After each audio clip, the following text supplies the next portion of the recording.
बांग्लादेश में जंगी जहाज, क्या है रूस का प्लान? आर्मी चीफ का मॉस्को दौरा बांग्लादेश में असर दिखा।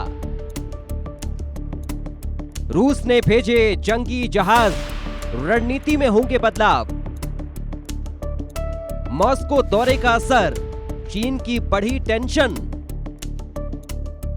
जंगी जहाज की एंट्री, चीन की नींद उड़ी। जैसे ही रूसी नौसेना के 3 युद्धपोत बांग्लादेश के चिट्टागोंग बंदरगाह पहुंचे, कई देशों की निगाहें बांग्लादेश पर टिक गई। कई सवाल भी उठे कि आखिर रूस का इसके पीछे कोई प्लान है या बांग्लादेश की कोई नई रणनीति। लेकिन इन सब सवालों के बीच कोई हैरान था तो वो है चीन।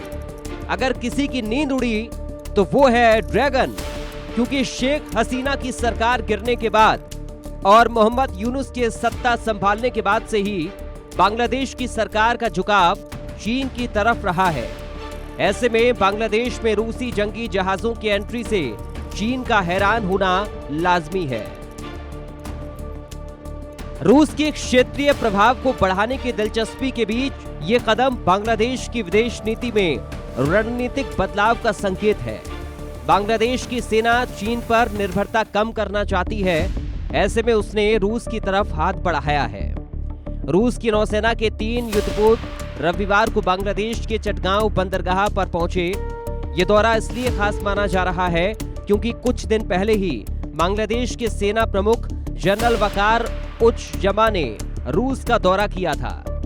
उनकी मॉस्को यात्रा के कुछ ही दिनों के बाद रूस के ये जंगी जहाज बांग्लादेश पहुंच गए हैं।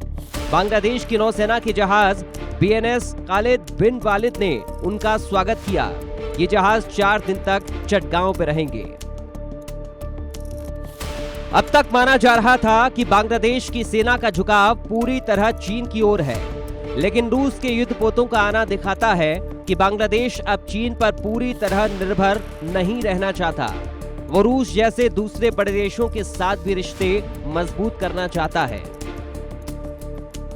बांग्लादेश की सेना फिलहाल कई रक्षा उपकरण चीन से खरीदती है, लेकिन इस कदम के बाद साफ है कि अब वो दूसरे विकल्पों की तलाश में है ताकि चीन पर निर्भरता कम की जा सके।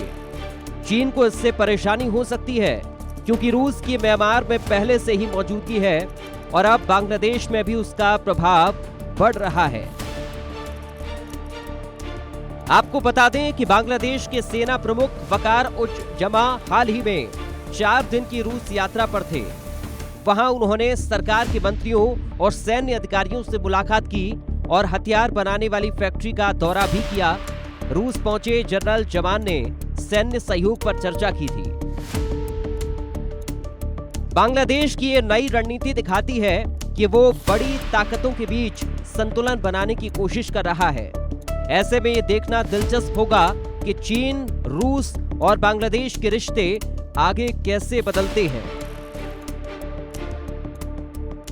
Bureau report, India news.